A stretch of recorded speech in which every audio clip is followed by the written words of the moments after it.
In today's video, we look at the UK's biggest smuggling ring, who supplied to major organised criminal groups. The gang had smuggled over $7 billion worth of Class A product, run by a man whose nickname is the Big Fella, Paul Green. We look how the empire operated for years and fell apart through lazy, stupid mistakes. Like one example of leaving a van packed with £1.1 million worth of Class A to go drinking. We take a look into how the National Crime Agency brought down the smuggling ring and the court case where the gang was jailed for over 200 years in Britain's longest ever trial.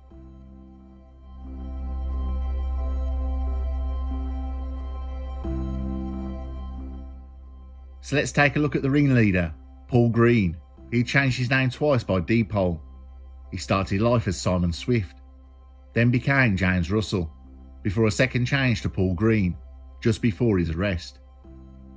So we'll refer to Simon Swift as Paul Green, who has no previous criminal convictions in any of his names. So what is Paul Green's history?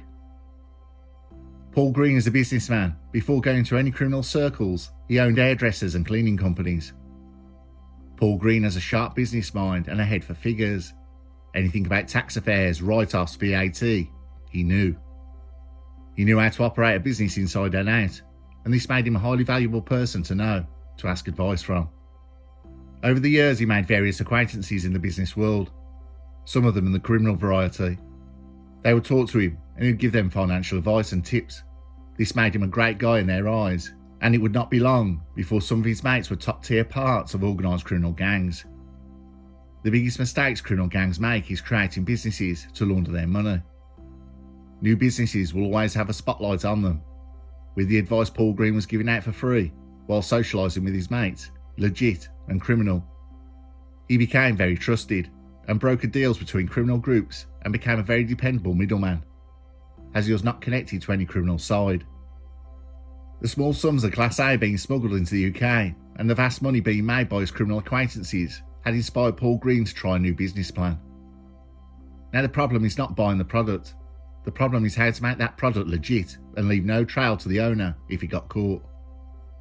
There are plenty of buyers he knew who would take the product off his hands if he could get it into the UK.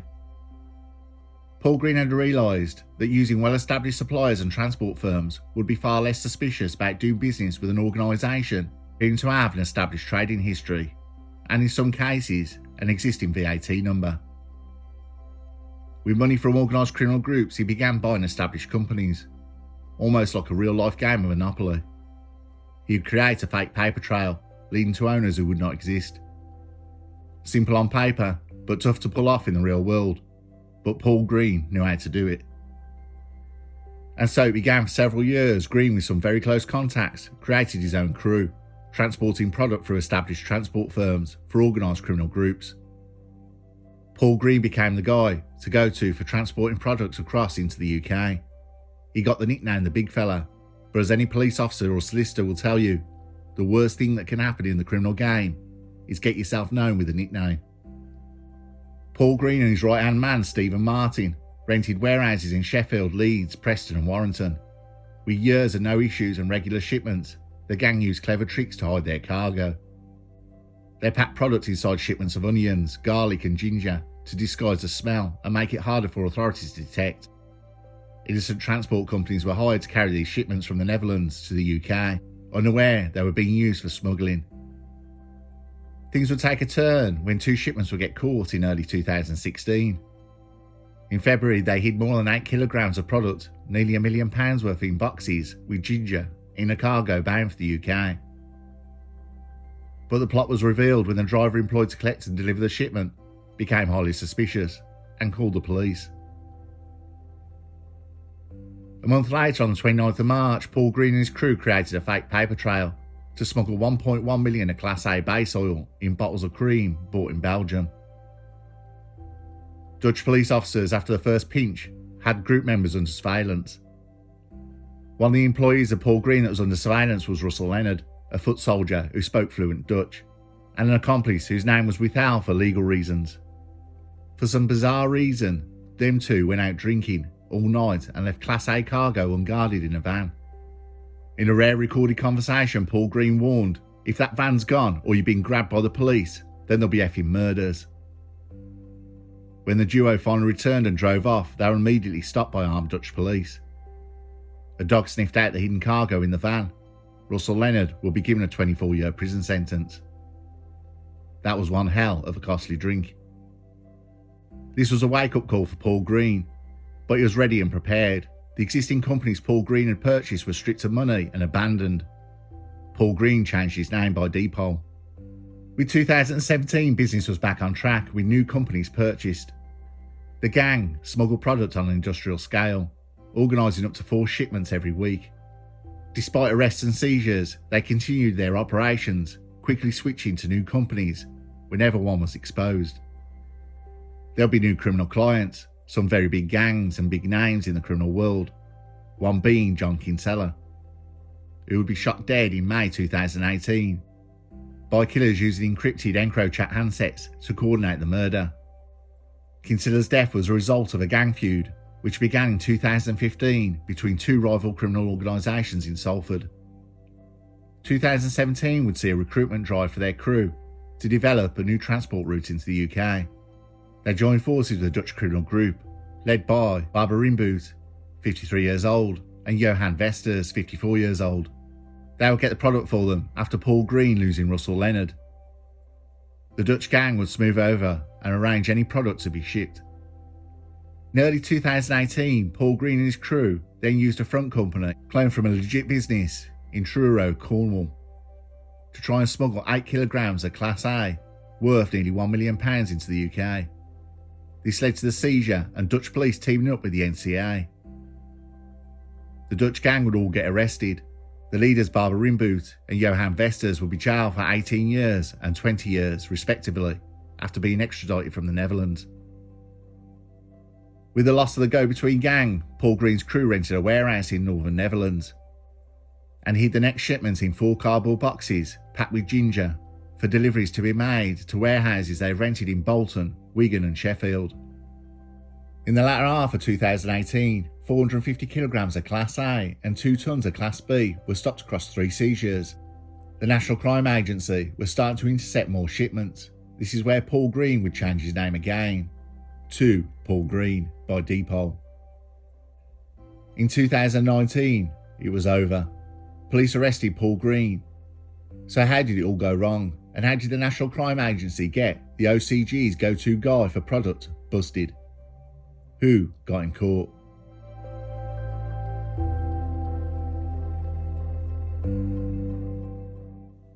The NCA received intelligence from Dutch police after seizing the van in 2016, when the drivers went drinking. It was only in 2018 when the NCA were given a green light to go after the smuggling gang. In that year, the seizures were massive, and the NCA were on the trail. In truth, the gang were accountable for importing at least $2 billion worth of product, but potentially as much as $7 billion, providing a transportation service for the British criminal underworld. This was a result of a complex criminal network where arrangements were made for product to be concealed in cover loads before being transported to the UK in lorries from the Netherlands. Paul Green also rented a hotel room near his home in Widnes so he could communicate over its Wi-Fi rather than risking a digital trail back to his home. The deliveries were orchestrated using sham companies with names such as Potfresh, Blackpool Fruit and Veg, and Euro Produce. Unwitting haulage firms would transport the product after being contacted by these fraudulent businesses. What was intriguing though, the nickname the Big Fella was popping up on recorded conversations of several criminal gangs. The encrypted or coded phone line EncroChat was used by criminal groups without fear. The phones had incredible levels of encryption, and that didn't come cheap. The phones cost up to £1,500 to get the handset, and then you had to pay £1,400 to £1,500 every 6 months to keep using it. In June 2020, EncroChat, realising it had been compromised, sent a message to its users, advising that they dispose of their devices immediately. What had happened, French police following the international cartel were trying to trace drop-off points on the coast and managed to break the encryption as messages between thousands of criminals, information of dealers, shipments, murders and product locations. The break in the encryption had lifted a rock to reveal all. The trust villains had in this piece of tech was unbelievable. Names, addresses, drop-off points, times and dates. Paul Green had been using EncroChat devices under the name Duck Farmer. Though his real name was not present, they had the code name for the leader of the criminal group. Though he used EncroChat, it was never for long, and he didn't reveal any details and wanted only face-to-face meets. Paul Green was probably the only criminal at the time who had a lack of trust in the EncroChat device, believing nothing is 100% code-proof. This was passed on to his crew, not to trust it. The NCA had EncroChat messages from a gang who bought in the UK. Some of Paul Green's crew was revealed by this gang, and the company name. For the NCA, it was enough to start surveillance. Then it was breaking the paper trail of the companies by NCA forensic administrators.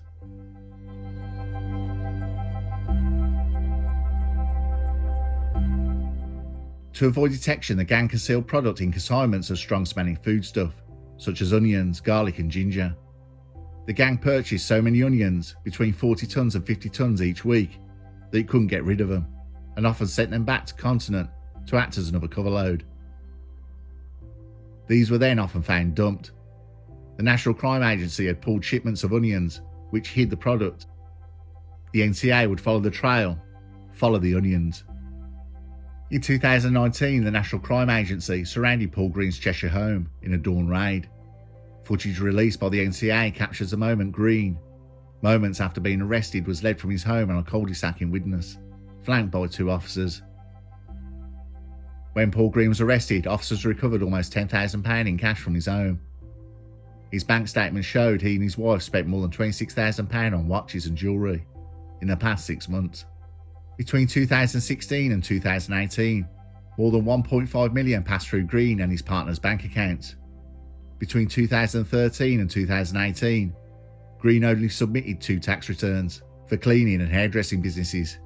He declared a profit of £7,405 for 2014 to 2015, and a profit of £17,396 for 2015 to 2016. Mohammed Ovis would be revealed as a principal organiser when arrested. Ovis had £44,980 in cash in a Lacoste bag, and 3 cars on his drive, a Range Rover with a private reg, a Mercedes E-Class convertible, and a brand new Volvo XC60. Police had a total news blackout and picked up the rest of Paul Green's crew.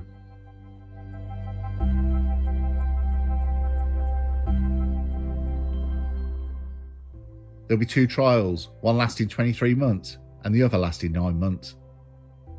Judge Paul Lawton told offenders it was only dedication, persistence and professionalism of the National Crime Agency, working in conjunction with their Dutch counterparts, that the scale and complexity of your operation was unmasked. What you're actually distributing was addiction, misery, social degradation, and in some cases death. All of that was foreseeable and known by you. You're also facilitating serious organised crime on a national scale, and the violence that forms an inherent part of that culture.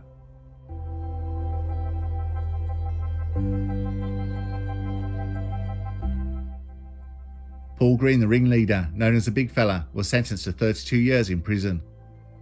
Stephen Martin, formerly Stephen Walker, after changing his name, was the finance man, and he was sentenced to 28 years in prison. Mohammed Ovis was found to be arranging front companies, and he was sentenced to 27 years in prison. Russell Leonard, as we covered earlier, spoke fluent Dutch and was sent to work in the Netherlands with the shipments.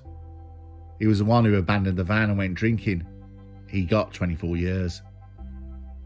Alan Cumming helped organise shipments. He got 21 years in prison. Leslie Kuhn was an odd job man and gardener. He helped arrange front companies and rental premises and open bank accounts. He changed his name by default to that of his landlord so he could steal his identity, and fraudulently obtained £214,000 mortgage on his landlord's house. He died before sentencing. Oliver Penta had a hands-on role in the Netherlands, responsible for hiding products in cover loads. He was sentenced to 24 years in prison. Iftikhar Hussain worked closely with Mohammed Ovis to run warehouses in Leeds and Sheffield, where men were employed to receive the product. They also sold on and disposed of cover loads of onions. He was sentenced to 4 years in prison. Johan Vesters, a principal Dutch OCG boss, was sentenced to 20 years in prison. Barbara Rimboot, a principal Dutch OCG boss, was sentenced to 18 years in prison. Maxine van Milt was the sole director of a front company. She was sentenced to 2 years, which was suspended for 6 months. Ian Hendricks, at the time of the offences, was living with his mother, Barbara Reenboot. He was sentenced to 2 years, which was suspended for 6 months. 5 others were awaiting sentencing, and this will be later in December. Rob Jones of the National Crime Agency, the Director of General Operations, said, "Without criminals like these, there'll be no young teenagers dealing through county lines. There'll be no turf wars, murders or innocent members of the public killed in a crossfire." Paul Green and his accomplices enabled and helped deliver these kind of suffering and misery in communities across the country. They were the crucial link in moving product from source countries abroad all the way to the UK, towns and cities, where lives were wrecked by them.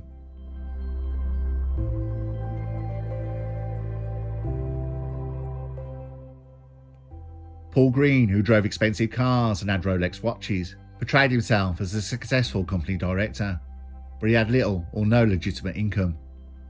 A wheeler dealer, he was dubbed the Big Fella by some of his fellow criminals. The Big Fella nickname was being heard all over criminal circles.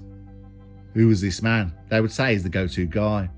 And as I said at the beginning, the worst thing you can have in this game is a nickname. Green's downfall started in 2016, the van being seized by the drivers who went drinking.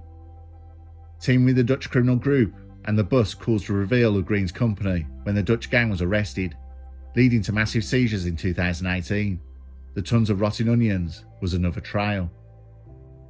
At 59 years old, Paul Green's 32-year sentence is most likely a life sentence. He had a good run, and the NCA as an organisation was started the same time he got into the game.